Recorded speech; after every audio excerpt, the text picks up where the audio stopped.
Bonsoir. Voici notre deuxième numéro du Dessous des cartes consacré à l'Algérie. La semaine dernière, nous avons regardé les cartes des influences et des empires. Cette semaine, je voudrais m'arrêter sur la colonisation française. Parce que ce long épisode d'une histoire commune aide à comprendre des mécanismes que l'on retrouve encore aujourd'hui.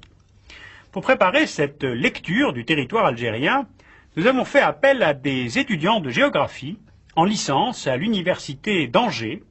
Et grâce à leur travail, vous allez constater que l'on peut lire beaucoup de choses dans l'analyse du sol. Les premiers occupants du territoire algérien, ce sont les Berbères. Ils ont occupé ce sol avant les passages phéniciens, romains, arabes bien sûr, puis les Turcs ottomans, jusqu'à il y a 160 ans. Puis arrivent les Français le 4 juillet 1830.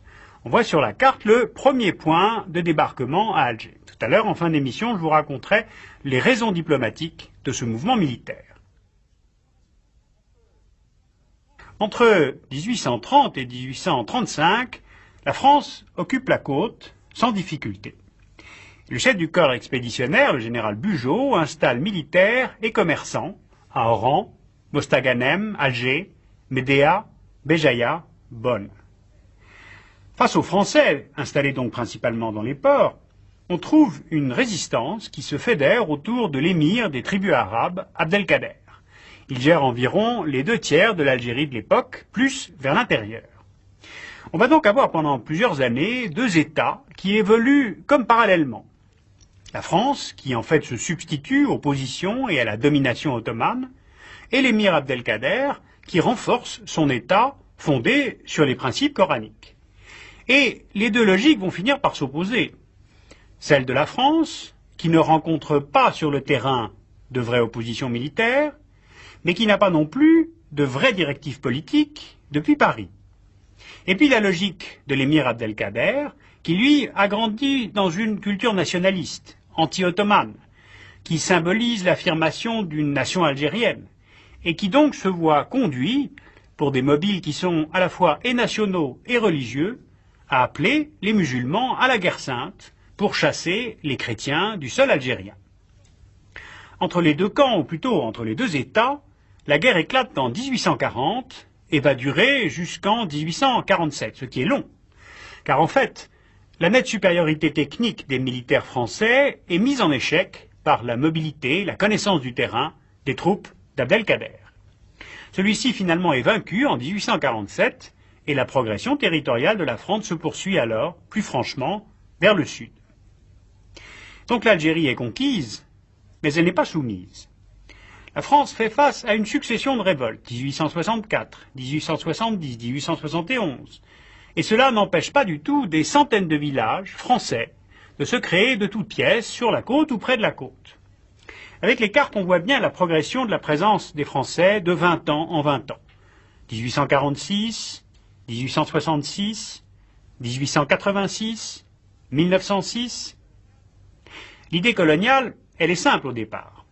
La France prend les terres pour ses colons en fonction de 3 critères. Que les terres soient bonnes, qu'elles soient bien arrosées par les pluies et qu'elles soient proches de la côte. C'est ce qu'on a appelé le refoulement des tribus et on a là un début de déculturation par l'éloignement de la terre. En 1934, par exemple, quand on regarde les statistiques de l'époque, on voit que les colons représentent 2% de la population en Algérie, alors qu'ils possèdent le quart des terres cultivées. Les terres incultes, les terres sèches ou sans propriétaire sont laissées aux indigènes, comme on les appelle à l'époque, et cela contraint souvent les populations arabes à s'insurger, on l'a vu, ou bien à partir pour la France. Et peu à peu, en fait, on va avoir deux conceptions de l'économie, donc deux conceptions du territoire, qui vont s'opposer, l'une l'emportant très nettement sur l'autre. J'attire votre attention sur ce phénomène, car l'air de rien, c'est là où commence à s'écrire l'histoire des tensions, des conflits d'aujourd'hui. Car cette préemption des bonnes terres modifie l'organisation économique du pays et à terme modifie les mentalités à cause des schémas de développement que cela va induire. Les Algériens sont des paysans tournés vers la terre, qui pratiquent au XIXe siècle une agriculture traditionnelle, avec des cultures vivrières le long de la côte, expédiées vers l'intérieur du pays. Puis dans les hautes plaines, ils pratiquent l'élevage du mouton et la culture du blé. Les liens culturels et commerciaux sont dirigés vers le désert. On voit là les oasis dattières, les points d'escale, des caravanes. Le nomadisme est commercialement et culturellement important, car les mouvements sont orientés vers le sud. Le pays est en relation avec le Sahara, c'est-à-dire avec l'Afrique. De l'autre côté, avec l'arrivée des colons français, se développe une agriculture de production le long de la côte, orientée vers les ports et destinée à l'exportation vers la France. Ce qui fait qu'au fil des décennies, et c'est là où je voulais en venir, l'espace algérien se tourne peu à peu vers le nord, car peu à peu tout va en effet se concentrer sur le littoral, les ports, les routes, les commerces, les richesses. Les colons, mais aussi les populations algériennes, se regroupent sur les côtes, et d'ailleurs c'est bien logique, puisque c'est là où l'activité économique est la plus dynamique. Voilà donc une question qui est liée à un aménagement du territoire non anticipé. Pour s'être ainsi tourné vers le nord et la mer, on a une Algérie et des Algériens qui se coupent peu à peu de leur culture nomade, saharienne, africaine. À cette réorganisation économique correspond une réorganisation administrative et une volonté politique. On voit sur cette carte les 3 départements que la France découpe en Algérie. À partir de 1881, cette Algérie départementalisée est intégrée à la France. Tout est géré par la capitale, Paris. L'Algérie, c'est donc bien la France, et d'importants efforts d'infrastructure et de modernisation de la production sont d'ailleurs réalisés par la métropole. Les villes grandissent, Oran, Constantine, Alger. Les colons y sont de plus en plus nombreux, tout comme d'ailleurs la population algérienne. Les deux sociétés cohabitent sans toujours se rencontrer. Les indigènes, musulmans, face aux patrons, chrétiens, sont considérés comme des citoyens de second ordre. Sauf que la France n'oublie pas de faire appel à eux pour se battre à Verdun.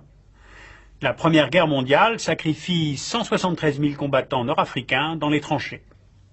Mais la Deuxième Guerre mondiale leur montre que la France n'est peut-être pas invincible.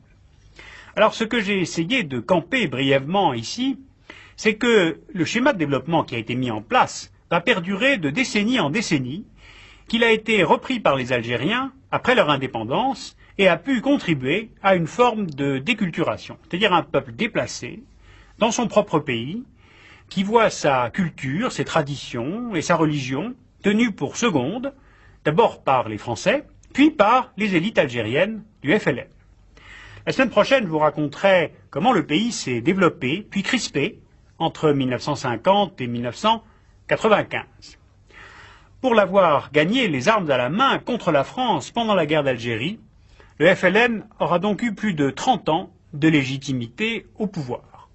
Le temps de cette légitimité est achevé aujourd'hui, mais personne entre-temps n'en a acquis de nouvelles.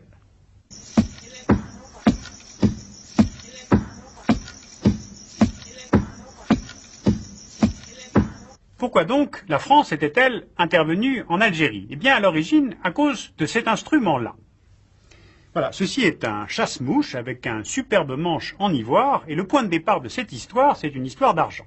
La France devait de l'argent à l'Algérie et faisait régulièrement la sourde oreille quand on lui demandait de rembourser.